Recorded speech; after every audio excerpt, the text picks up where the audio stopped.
A purple bike, a spinning front wheel, two quarters on the pavement, and an 11-year-old girl who vanished in less than 2 minutes.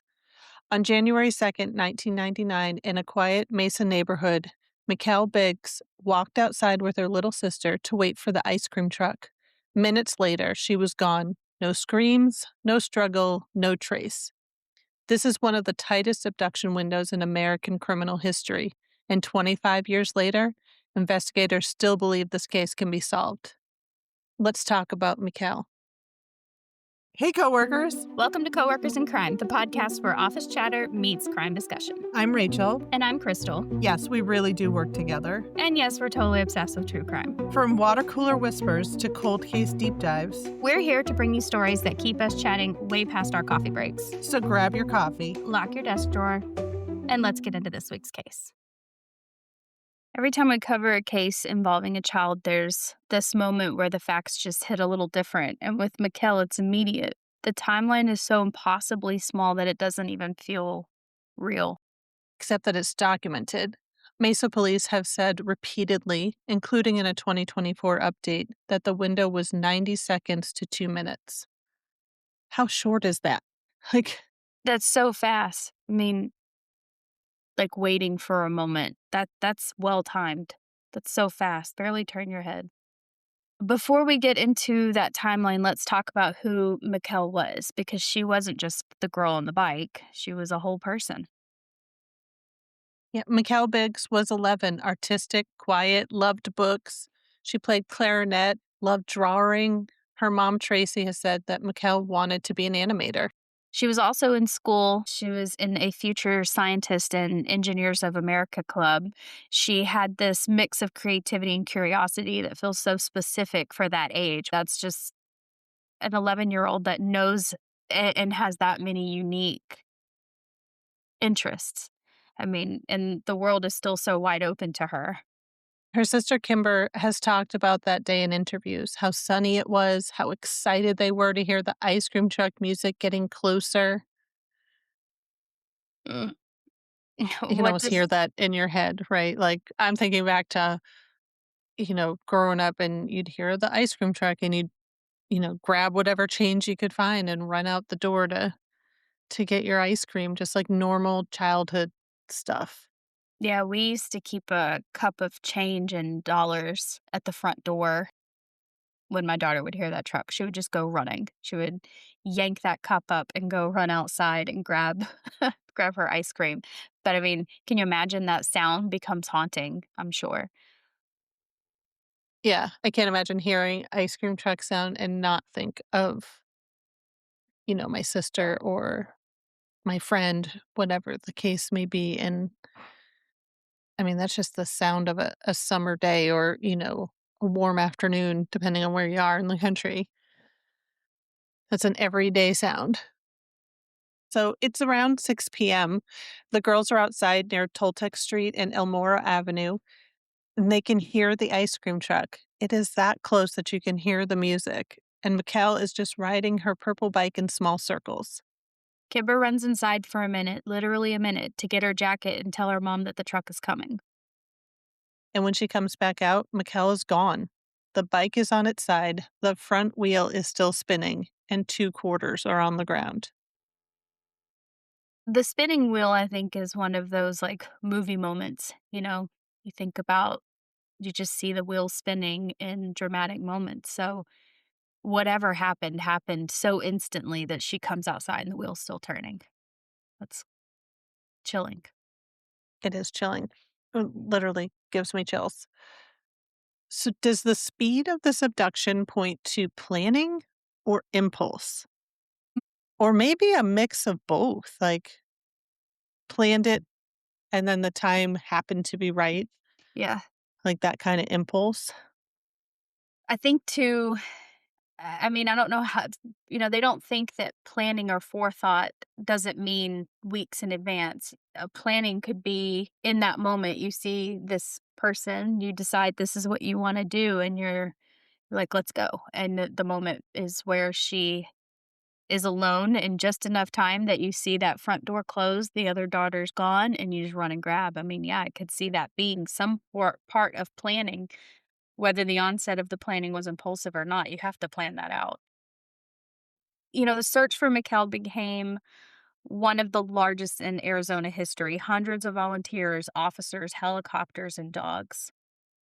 And yet, no clothing, no footprints, no drag marks, and no witnesses who saw the actual moment she disappeared.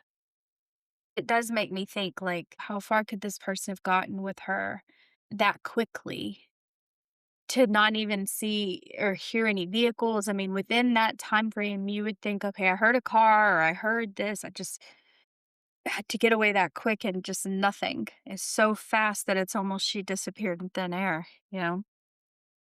Yeah, that's where the planning might have come in. You're waiting. You don't necessarily have it completely planned out, but if they waited for obviously, it was just I just don't understand, like, how can there be nothing?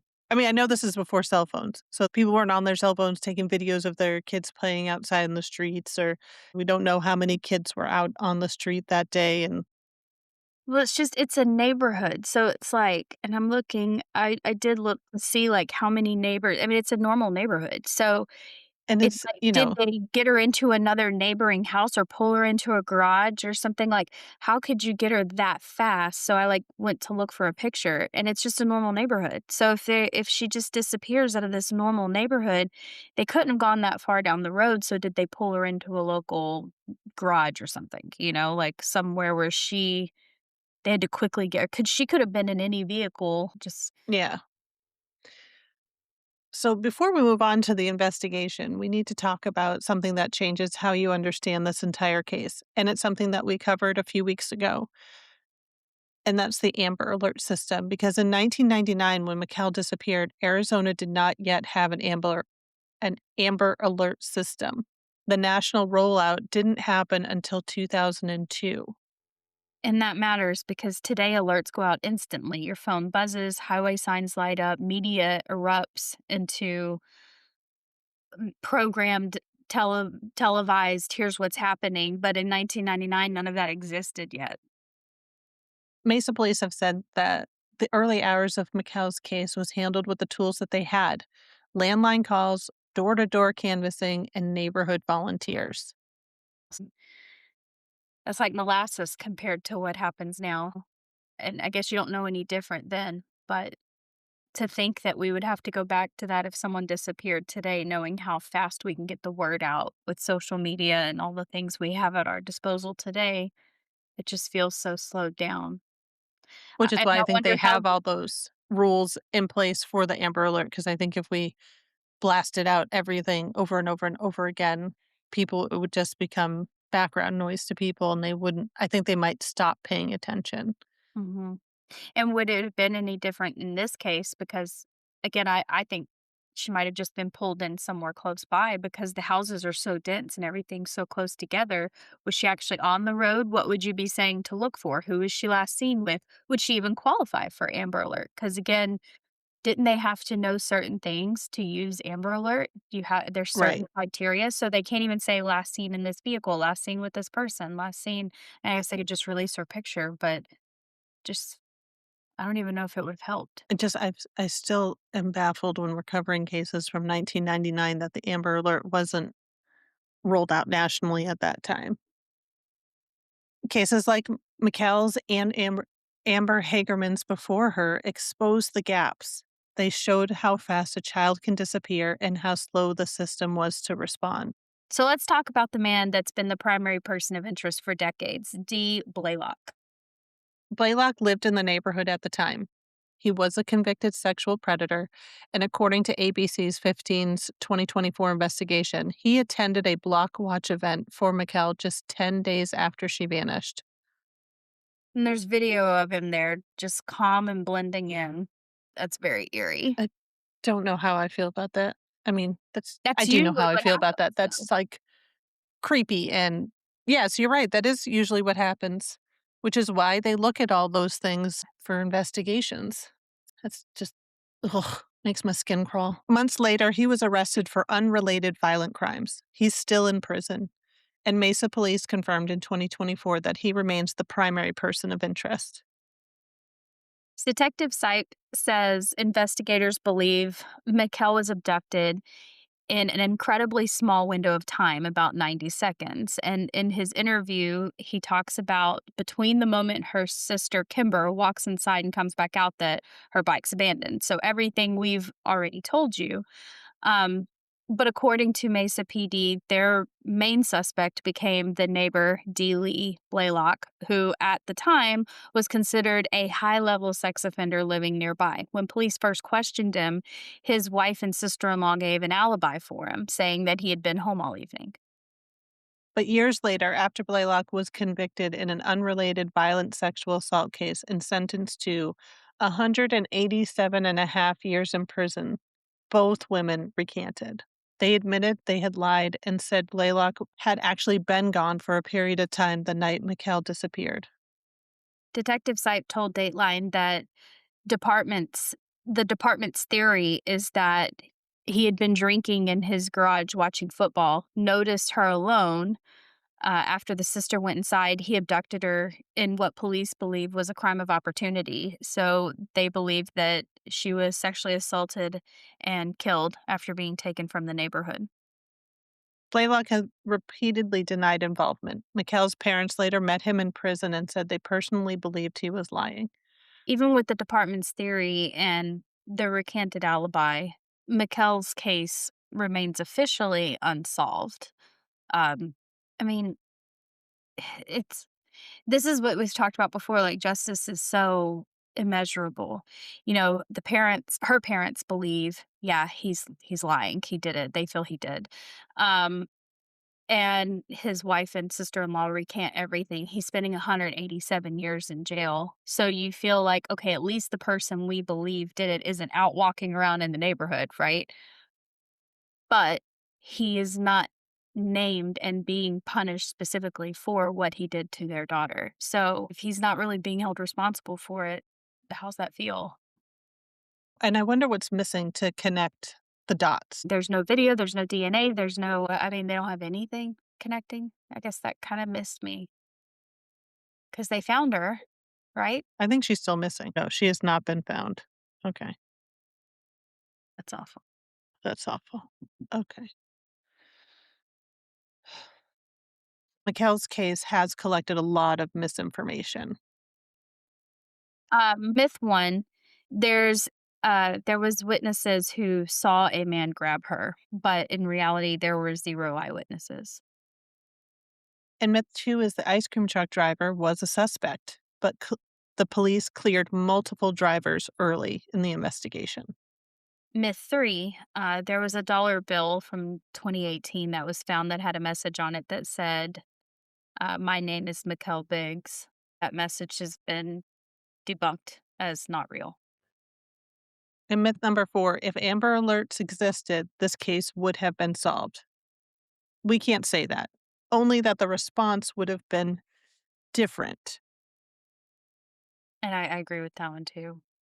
I feel like this happens a lot though. People cling to myths during a case like this, and I think to me it feels kind of like human nature to like just grab onto something because it feels good to imagine like, oh, well, maybe if we had the Amber Alert we would have found her, or oh my gosh, she's still alive and wrote her name on a dollar bill, or maybe people just seek answers. Like we're creatures of habit that way. Like there everything has to fit. There has to be a reason.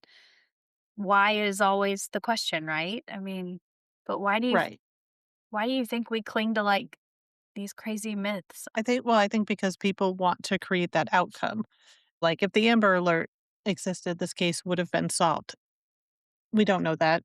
Like you said, it's not something we can even begin to fathom that it would have been solved. With so few clues, that's part of it, why it's still unsolved. Police believe it's solvable. I mean, you see it all the time, though, in all sorts of cases. And I feel like, especially with cases that garner national attention, you start hearing like all these little tidbits, and then they might be rooted in some sort of truth, but they grow from there, and then they're not true anymore. I think almost every case has that, and I wanna believe it's because people want that good outcome that you don't get in a lot of cases. No, unfortunately. I mean, I do feel a little bit of peace knowing that he lived in the neighborhood. He lived there. I mean, he had the opportunity. They don't have a real alibi for him, and he's already serving time for one of the most egregious types of yeah, I mean, he's one of the worst levels of registered offenders. So to me, 187 years, even if it's not directly for her, there's some justice in that. At least he's not out walking around, you know? So Right, that and, is I mean, and you don't get 187 and a half years for minor. Yeah. minor It's not parking things, tickets. I mean, that's Yeah. I almost wonder why they didn't give him life, like, or is that maybe that wasn't an option? I don't know. So, as we mentioned, a new detective, Paul Sipe, took over the case in 2024. He's re-examining evidence and focusing again on following the leads. And Mesa PD has said publicly that they believe the case is still solvable. So, when we talk about solvable, does that mean waiting on technology, like waiting on the DNA to advance enough from these cases in the 80s and 90s? Or is it waiting on a person? Is it waiting on someone to be able to say, I know XYZ? It could mean both, but I think what we're waiting on now is either he cracks or they find her. Maybe Yeah. maybe they find something that leads back to the answer. I don't know what technology would help us right now with her case in particular. Right. Right. Yeah. I don't know. But I just mean, like, when cases in general are said to be solvable, is it that they're waiting for advancements to be made scientifically so that microscopic piece of evidence can be examined and used?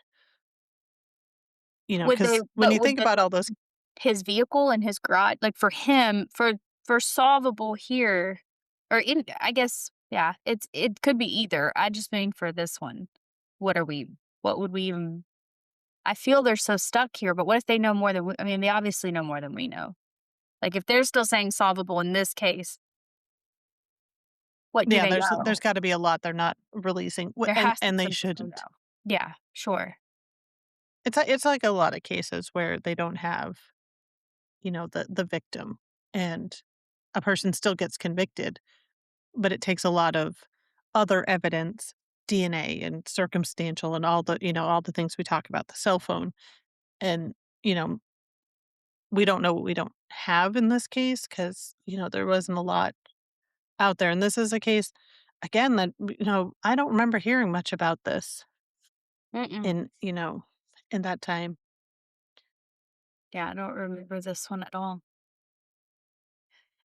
So Kimber, Mikel's sister, has spoken about the trauma of being the last person to see her alive. I can only imagine what that must have been like for her. She remembers the sunlight in her hair and she remembers the bike. And her mother, Tracy, has said she keeps Mikkel's memory present in everyday conversations, not as a ghost, but as a daughter who still matters. Oof. Yeah. Yeah, I'm sure they're just frozen in that. I've always enjoyed listening to people like who've lost someone and still I don't know. I know it's hard and I don't know if it's become just second nature to them, but when they talk about them like they're still here, like I've my friend's parents, she passed when we were really young, but no, they still talk about her like she's still here. So, um, I can't imagine that that's easy, but that's a habit that I've always found that interesting when families do that to keep them alive. It must be a way of coping, like, because it's gotta be hard. You get into conversations, and you don't And wanna you be don't that want to person who break asks the that mood. question. Right, and you don't wanna break the mood and bring everyone down or be that person who asks that one question, then there's that awkward silence, and then you're Yeah, like, they're like, "Oh, "This is my what favorite didn't I know?" cookie." And you're like, Yeah, "That's my daughter's favorite cookie too," instead of saying, "Yeah, my daughter loved those, but she died last year." You know, I could see that. I yeah, could see how you just it I becomes a habit of just not of being more positive about things. It's just I've always found that fascinating, and it's, like, endearing to me that they're still here to them. When you said that, it really sticks with me. it really does. So where does that leave us? We got such a tight timeline of the disappearance, a known predator, a family still fighting, and a police department that believes this case can still be solved. Yeah, if you have any information about the disappearance of Mikelle Biggs, contact Mesa Police Department. After 25 years, they still believe this case is solvable. So anything, big or small, pass that over. Oof. These ones about the kids, they stick with you. The kids ones are really hard, especially when it's such an easy little thing they're doing, like just out looking, like riding their bike. I mean, it is so much like Amber that Right, is a she was out riding her bike. riding her This little bike. girl Yep, is out riding her bike. yep, And it's just like everyday normal childhood things, and that's where their timeline freezes, is right there in that normal everyday moment. yeah. It's really it's really sad. It really is. Whew, this was a heavy one. Well, thank you for joining us, coworkers. We'll see you next time. Until next time, coworkers. That wraps up this week's episode. Thanks for listening, whether you're at your office, at your home, or somewhere in between. We're glad you're here. Don't forget to subscribe so you never miss an episode. Like what you heard, leave us a review and share it with your coworkers.